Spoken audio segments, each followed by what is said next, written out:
다음 복지과장께서는 나오셔서 복지과 소관 분야에 대한 업무 보고를 해주시기 바랍니다.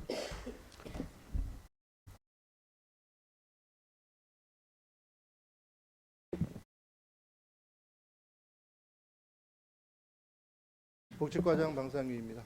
복지과 소관 2026년도 주요 업무 추진 계획에 대하여 설명드리겠습니다. 먼저 127페이지 사회보장급여법 제35제이고 4년 단위로 지역사회보장계획을 수립하고 있는 바 금년 내 용역사업을 통해 2030년까지의 제6기 홍천군 지역사회보장계획을 수립하도록 하겠습니다. 다음 128페이지 보훈선양 활성화 사업입니다. 법정보훈단체 8개소에 운영비 2억 4천만 원과 전적시 순례, 위례원 개최, 돌보미 사업 등 5,700만 원을 지원하고 보훈 참전자에 대한 명예수당 및 사망위로금으로 43억 4,800만 원을 지원하겠습니다. 또한 신규 사업으로 관내 현충시설에 대한 환경 개선 세척 사업비로 1,500만 원을 투입하여 깨끗한 현충시설 관리에 만전을 기하도록 하겠습니다. 다음 130페이지 고독사 발굴 및 예방 지원 사업입니다. 동 사업은 1인 가구 중심의 사회적 관계망 단절로 인한 고독사 위험 노출과 은둔형 청장년층에 대한 고독사를 예방하고자 사전 위험 대상자를 발굴하여 안부 확인, 생활환경 및 형태 개선, 사회 관계망 형성 프로그램 등을 제공하는 사업으로 2025년 동안 80명을 발굴, 지원한 바 있습니다. 다음 131페이지 긴급 지원 사업입니다. 본 사업은 주 소득자의 사망, 실직, 가출, 질병 등의 위기 사유 발생 가구에게 생계, 의료, 주거비 등 긴급 지원을 통해 일상을 유지하고 위기 상황을 벗어나게 하는 사업으로 총 예산은 7억 3천만 원으로 25년도에는 총 753가구 6억 7,800만 원을 지원하였습니다. 다음 134페이지 지역사회 서비스 투자 사업으로 지역별 특성과 주민의 욕구에 맞는 생활 밀착형 사회 서비스를 제공하고자 아동 청소년 정사함양 지원 서비스, 뮤직 케어링 등 6개 사업을 추진하여 2026년 동안 총 221명에게 2억 8천만 원을 지원하겠습니다. 다음 136페이지 지역사회복지 활성화 지원 사업입니다. 먼저 홍천군 지역사회보장협의체를 통해 매년 시행되는 연차별 홍천군 지역사회보장 계획에 대한 모니터링, 평가 등을 수행하고 복지 사각지대 발굴을 통한 맞춤형 지원을 강화하겠습니다. 또한 홍천군 사회복지협의회 운영 지원을 통해 기초 푸드뱅크 운영과 지역사회 내 민간 자원 개발과 인적 네트워크 교류를 통한 민간 사회복지의 활성화를 도모하도록 하겠습니다. 다음 138페이지 복지 대상자 통합조사 및 관리 사업은 사회보장급여법에 의거 기초연금, 장애인연금 등 총 11개 사회보장 사업 2만 1천 명에 대한 신규 신청자 자격 확인 조사와 기존 수급자에 대한 정기 확인 조사 및 사후관리 조사를 실시하는 사업이 되겠습니다. 또한 140페이지 통합조사를 통해 선정된 기초생활보장 수급자 가구에 대하여는 소득 수준에 따라 생계의료, 교육, 해산, 장제급여 등을 지급하여 최소한의 생활 유지를 통한 인간다운 삶을 살 수 있도록 지원하겠습니다. 2026년도에는 자동차 기준 완화와 청년 근로사업소득 공제가 확대되고 1인 가구 기준 생계비가 월 76만 원에서 82만 원으로 7.2% 인상되었습니다. 다음 142페이지 탈수급 촉진을 위한 자활 자립 지원 사업입니다. 근로 능력이 있는 수급자 및 저소득 계층에게 자활 지원 서비스를 제공하여 자활 의욕 고취 및 자립 능력 향상을 통해 탈수급을 도와주는 사업으로 2026년 동안 드림샵 운영 등 시장형 사업 3개, 한 끼 스낵 등 사회 서비스형 사업 5개 사업과 근로유지형 사업 등 9개의 사업단에 62명을 배치 추진하고 72명에 대하여는 희망저축 계좌를 통해 주택 구입, 창업자금 마련 등의 기반을 마련토록 지원하겠습니다. 다음 143페이지부터 150페이지까지 아동의 건강한 성장 지원 및 보호, 자립 지원 사업이 되겠습니다. 먼저 143페이지 드림 스타트 사업은 0세에서 12세 이하 취약계층 아동에게 신체 건강, 인지 언어, 정서행동, 부모교육 등 맞춤형 통합 서비스를 제공하는 사업으로 현재 112명이 참여하고 있습니다. 또한 취약계층 아동에게는 능력 개발비, 읍면 아동 문화 탐방비, 결식 아동에 대한 급식 지원과 아동 수당 및 강원도 육아 기본 수당 지원을 통해 경제적 부담 경감을 통한 건강한 아동 육성을 지원하겠습니다. 또한 145페이지 보호자가 없거나 보호자로부터 이탈된 아동 등의 권익 보호와 복지 증진을 위해 가족 위탁 양육 보조금, 심리치료비 지원, 능력 개발비 지원, 입양 아동 양육 수당을 지원하고 18세 이상이 되어 보호시설에서 퇴소하는 아동에게는 자립정착을 위해 총 1,500만 원의 자립정착금과 5년간 월 50만 원의 자립수당을 지원하여 사회정착을 돕도록 하겠습니다. 끝으로 148페이지 아동복지시설 운영 지원사업입니다. 현재 지역아동센터 4개소와 다함께 돌봄센터 3개소, 아동양육시설 1개소를 운영 중으로 지역아동센터는 사회적 돌봄이 필요한 아동 청소년에게 다양한 돌봄 프로그램을 통해 정서 안정 및 신체, 인지, 사회성 발달을 도와주는 사업으로 관내에는 초등 대상 3개소, 중등 대상 1개소에 총 94명의 아동이 다니고 있습니다. 다함께 돌봄센터는 지역 중심의 자발적이고 주도적인 아이돌봄 공동체를 통한 안정적 초등돌봄 구현을 위해 부천면, 영림면, 남면에 총 3개소가 운영되고 있습니다. 아동 양육시설은 명동 보육원으로서 현재 22명이 생활하고 있습니다. 이상으로 설명을 마치도록 하겠습니다. 감사합니다.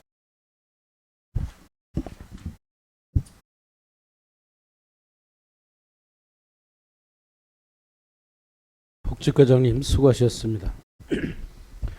복지과 소관 분야에 대해 질의할 의원님은 발언 신청해 주시기 바랍니다.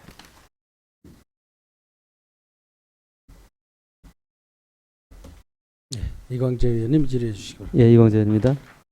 네, 신규 시책 사업 요거 좀 설명 좀 부탁 좀 드릴게요. 네, 네, 어떤 내용인지. 제6기 지역사회보장계획 수립 네, 요거 네. 얘기하시는 네, 네, 거죠. 네. 네. 요거는 이제 그 관련 법에 의해서 4년마다 한 번씩 그 지역사회보장계획을 수립하도록 이렇게 되어 있습니다. 그래서 이제 2027년부터 2030년까지 네. 4년 계획을 이제 올해 수립하는 해가 되겠습니다. 그럼 전체적으로 그 그림을 그리는 거예요?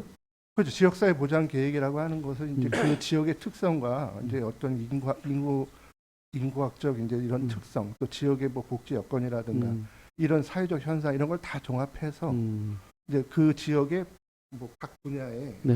복지 계획을 수립을 하는 겁니다. 그러면 타 지역하고도 이제 이렇게 좀 비교도 하나요? 아니면 타 지역에 있는 것들을 같이 도입을 하거나 뭐 가감하기도 하나요? 그 사업들을?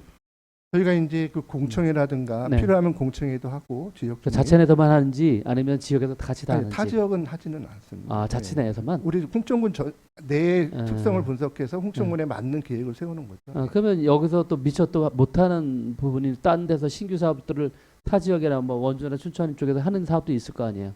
그런 비교는 안 하시나요? 그런 건 이제 매년 저희가 이제 이 모니터링을 하고 네. 또 그런 걸 진행을 그 지역사회 보장 협의체 역할이 그런 거거든요. 그래서 그런 걸 통해서 이제 뭐 우수한 사례라든가 그렇죠, 그렇죠. 네, 그런 것들은 이제 도입을 할 수 있냐? 할 수도 있고 하는 거죠. 어차피 이거 이제 용역하시는 분들이 네. 여러 가지 그런 어떤 아, 자료들과 여건을 예, 분석해서 이제 소환을 예. 만들면 타 지역 것도 이제 보면서 이제 그런 그렇죠. 영역을 예, 같이 그래서 실시하는 거네요. 네, 그래서 그거를 이제 공청회를 한다든가 아니면 네. 이러한 각 분야의 이제 사람들 전문가 관련된 사람들의 의견을 수렴하는 과정을 거칩니다. 네. 폭넓게 예, 예. 보면 하나만 더 묻겠습니다. 145쪽이고요. 그 아동 보호 및 자립 지원 활성화. 네. 여기 보면은 보호자가 없거나 보호자로부터 이탈된 아동 등 이렇게 되어 있잖아요. 네. 그 지금 홍천 관내에 이렇게 지금 예산을 지금 한 2억 한 5,500만 원 정도 세웠고 네. 여기에 이제 매년 이렇게 지원이 되고 있는 것 같은데 그럼 몇 명이나 지금 아이들이 혜택을 받고 있어요? 그러니까 그거는 이제 사업별로 다 틀린데, 네, 이게 이제 계속 매년 했을 거 아니에요. 네, 그렇죠. 매년 네. 하고 있는데 뭐 양육보조금이라든가 심리치료금 뭐 이렇게 이제 사업별로 해서 그 대상 수혜 그 위에 인원은 것만. 그러면 제가 네, 수혜 가정 인원은 다 위탁 아동 양육 보조금 지원 요거만. 그러면 32명이 32명. 예. 그러면 여기 있는 아이들이 네. 홍천 관내에서 태어나서 온 애들이에요? 아니면 어떻게 되는 겁니까? 이게 제가 뭐 태어나서 궁금해서. 올 수도 있고요. 주민등록 옮겨서 다른 지역에서 옮겨서 이제 그 보호를 받기 시작한 그런 경우도 있습니다. 꼭 우리 지역에서 태어났다고 해서 대상이 되는 건 그렇죠. 아니고. 그렇게는 네. 아는데 이게 이렇게 생각보다 많아서 그럼 이 아이들은 18세까지 그러면 그런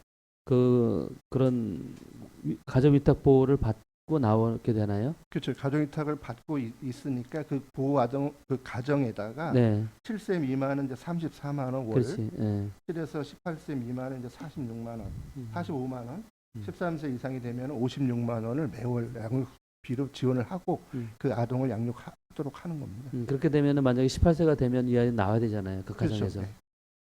못 나올 수는 없는 거죠.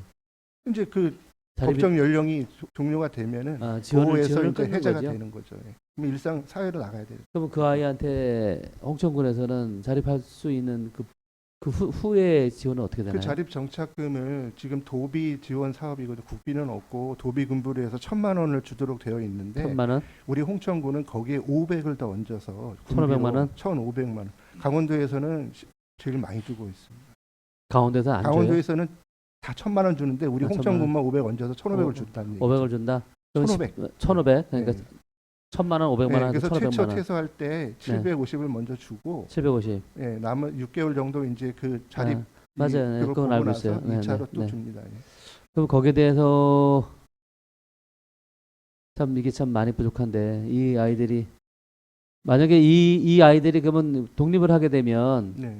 그 우리 청년 주택 같은데 1순위로 들어갈 수 있나요? 그런 자격은 이제 청년이니까 거기에 기준에 따라서 가는데 퇴소 아동이라고 해서 별도로 그 주택 거기에 혜택을 줄 수 없다. 그런 조항은 없는 걸로 알고 있거든요. 다만 청년의 자격으로는 가능한데 이 보호를 받다가 퇴소했다는 이유로 그 자격이 있는 것은 아닌 걸로 알고 있습니다. 이해는 했고요. 근데 이게 사실 만 18살 돼서 한 20대 가까이 돼서 나오잖아요. 예. 근데 이거를 그 주거지를 주지 못하면 얘는 여기 있지 못하는데. 그렇죠. 아마 주거비가 제일 많이 들어가고 또 큰 당면 과제이긴 한데 그래서 저희가 이제 50만 원씩 5년간 또 자립 정착금을 또 주거든요. 5년간. 50만 원씩 5년간. 그러니까 최소 50만 원에서 월세 정도 좀 내고. 글쎄, 그거는 도움이 되겠는데 네. 일단 주거에 대한 문제는 조금 더 우리가 고민을 좀 많이 해봐야 되겠네요. 이게 지금 32명이면은 적은 숫자가 아니거든요. 네, 적은 숫자 아닌데 한꺼번에 다 나오진 않겠지만 이런 아이들이 뭐 1명, 2명 이렇게 나올 거란 말이죠. 그런 아이들이 그만큼 홍천에서 자라줬으면 지역에 어느 정도까지는 뭐 더 잘 돼서 가면 다행인데 그렇지 못하고 홍천 바깥을 남아서 너무나 힘들게 살지 않을까 생각이 돼서 걱정이 돼서 말씀을 드리는 거예요. 한번 잘 살펴주기 바랍니다. 네. 네네 이상입니다. 이광재 의원님 수고하셨습니다. 더 질의할 의원 계십니까? 네, 황경화 의원님 질의해 주시고. 안녕하세요. 네. 여기 궁금한 게 있어서 네. 148페이지에 보면 아동복지시설 운영 지원에 있어서 네. 여기 보면 지역아동센터에 네. 청소년 지역아동센터 1318 해피존 초록세상에 대해서 좀 설명해 주시겠어요? 이게 제가 좀 잘 몰라서. 지역아동센터 총 4개소 있는데요. 네. 희망아동센터, 홍천 송정 지역아동센터, 홍천 지역아동센터 이 세 곳은 초등학교 네. 3에서 6학년 정도 이 아이들이 이제 방과 후에 이용하는 거고요. 저기 학교 끝난 다음에. 예, 방과 후에. 네. 그다음에 1318 해피존은 중학생 대상으로. 지금 여기 홍천에서 하고 있어요? 어디에서 하고 있어요? 이거는 저기 그 새마을 회관 네. 거기에 있다가 네. 작년에 그 임대를 얻어서 지금 그 주공사거리인가요? 거기 그쪽에 상가에 주공을 얻어서 나가 있습니다. 운영 그럼- 주체는 요건 새마을 회사 운영하고 있어요. 새마을에서 지금 계속 해오고 있어요? 네. 이거는 군에서 설치한 것이 아니고 음. 새마을에서 본인들이 설치를 해가지고 운영을 하고 있는 그럼 시설입니다. 그리고 홍천군에서는 지원을 해주는 걸 어떤 거를 지원을 해주고 있어요? 인건비하고 운영비 다 대주고 있습니다. 법적으로 주라고 하는 것은 다. 네. 어, 프로그램비까지 군비를 좀 추가해서 프로그램비도 지원해주고 있습니다. 지속적으로 해오던 거였나요, 이게? 네, 계속 거기 새마을회관에 거기 있었는데 이제 작년에 임대해서 나갔어요. 아, 이거는 이제 그 13세에서부터 네, 중학생 대상으로.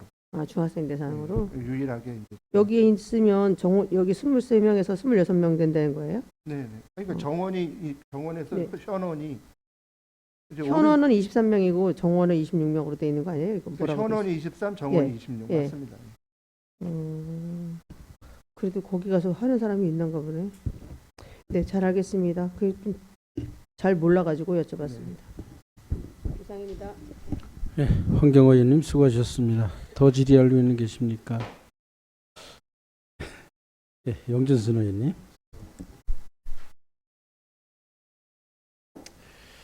이 142페이지 자활 관련돼서요. 이 자활센터를 운영하는 근본적인 취지는 탈수급이잖아요. 네, 그렇습니다. 탈수급하는 사례가 좀 있습니까? 제가 이제 올해 왔잖아요. 그래서 예. 그 제일 먼저 좀 파악해 보니까 작년에는 없었다. 그러니까 이게 자활센터에서 아주 정주하려고 하는 의도가 상당히 많아요. 이게 자활센터라는 것은 근본적으로 수급자들을 위해서 탈수급을 목적으로 하는 것인데, 물론 이게 이제 우리나라 복지 정책이 전반적인 시스템에 대한 문제 있을 수도 있어요. 왜냐하면 수급자들이 탈수급함으로 인해서 수당을 이제 못 받게 되는 그런 구조이다 보니까 탈수급하려고 하는 의지가 없어지는 거거든요. 이게 뭐 행정에서 할 수 있는 역할도 아닌 것이고, 국가 정책에 있어서 복지 정책이 어떤 부분은 좀 잘못됐다고 보여지는 부분들이 이런 부분들이거든요. 그래서 이런 것들이 지금 우리 군의례에서라도 좀 어느 정도 근로 능력이 있는 분들을 통해서 탈수급을 유도할 수 있도록 적극적으로 노력하고 개선할 수 있는 방법들을 찾아야 되는데 전혀 노력의 여지가 없다는 거거든요. 그래서 이제 의원님 말씀이 맞는 말씀이신데, 그래서 정부에서도 잘 알고 계시겠지만은 이제 그 공제율을 근로소득이라든가 이런 근로를 했을 때 소득으로 잡아서 생계비를 감해지는 그 공제율을 좀 높여준다거나 이제 아까도 기초생활 그 보장도 이제 공제율을 많이 높여주는 추세로 이렇게 하고 있고요.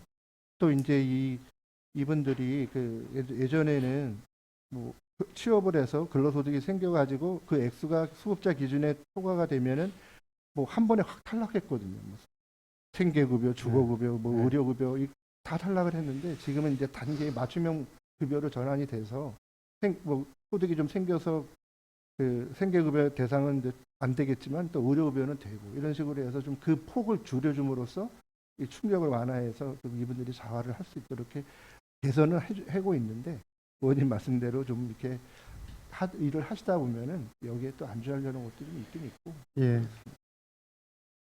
이게 그 센터를 지금 강원도 18개 시군 중에서 직영과 위탁을 가고 있는데 우리 군인이 지금 혼합직영 체제를 운영하고 있잖아요. 예.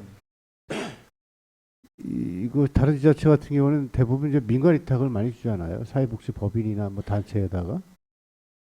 향후 그 계획은 갖고 계신가요? 저도 이제 와서 한 달 됐지만 고민을 잠깐이라도 했거든요. 그런데 했는데 지금 우리 강원도에서는 이제 혼합직영으로 운영하는 곳이 태백하고 홍천군이 있어요. 근데 이제 태백도 아마 올해 정도에는 민간 위탁으로 갈 계획을 가지고 있는 걸로 이렇게 들었고, 근데 저희가 이제 이것을 직영에서 위탁으로 전환하지 못했던 것이 이게 지정을 받을 때 최초에 홍천군은 직영으로 지정을 받았거든요. 근데 이거를 반납을 하고 보건복지부에 반납을 하고 다시 위탁으로 지정을 받아야 되는데 몇 년 전에 제가 이 실무 업무를 할 때 그거를 파악을 했을 때 보건복지부에서 뭐라고 답변을 했냐면 반납하는 건 자유이기 때문에 직영을 반납하면 받아주겠다. 근데 위탁으로 다시 지정해달라는 거는 장담 못한다. 그거는 다시 뭐 하루 있다가 지정을 해주든지 한 달 있다 해주든지 1년 있다 해주든지 그건 장담 못하니까 판단은 지자체에서 하라 그렇게 얘기를 하면서 이거를 지방의장사무로 해서 그 권한을 강원도지사로 넘길 계획은 있다까지 제가 이제 옛날에 업무를 한번 했을 때 파악을 했고 이제 지금에 와서 생각해 보니까 강원도지사로 이 권한 위양은 넘어오진 않은 것 같고 민간으로 전환을 하려면 기존의 직영의 지정서를 반납을 하고 다시 받아야 되는지 아니면 이런 절차가 또 생략이 돼서 바로 그냥 민간 위탁으로 할 수 있는지 그거를 좀 저희가 이제 파악을 아직 못했는데 그게 만약에 그냥 그런 절차 반납과 다시 재지정의 절차는 이제 없고 자치단체에서 재량으로 민간 위탁으로 해도 좋다 하는 그런 뭐 간단한 사항이라면은 올해 안에 제가 있는 동안에 계획을 세워서 민간 위탁을 하도록 하겠습니다. 아무튼 장단점을 한번 잘 따져 보셔야 될 것 같아요. 네. 타 지자체 같은 경우도 대부분 다 민간 위탁으로 전환을 했잖아요. 맞습니다. 예. 그리고 아무래도 민간 위탁으로 전환을 하게 되면 집행부에서는 그만큼 이제 업무에 대한 업무가 좀 신경을 덜 쓰다 보면 좀 수월할 수도 있는 것이고 또 나름대로 민간 위탁 법인이 전문성을 발휘해서 여러 가지 사업을 좀 더 확대해 나갈 수 있는 부분도 있고 그로 인해서 뭐 탈수급이 좀 더 많이 네. 예, 증가될 수 있는 부분도 있기 때문에 심도 있는 검토가 좀 필요하지 않을까 생각이 듭니다. 네. 네, 이상입니다. 네, 영준순 의원님 수고하셨습니다. 더 질의할 의원이 계십니까? 질의할 의원이 안 계시므로 복지과 소관 분야에 대한 업무 보고를 마치겠습니다. 복지과장님 수고하셨습니다.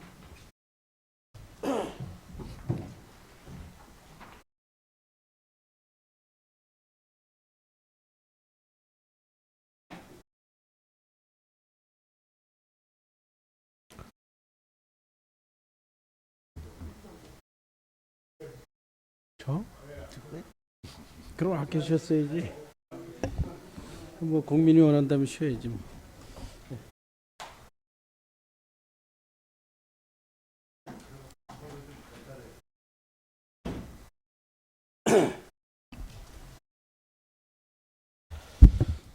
잠시 휴식을 위해 정의하겠습니다. 17시 35분?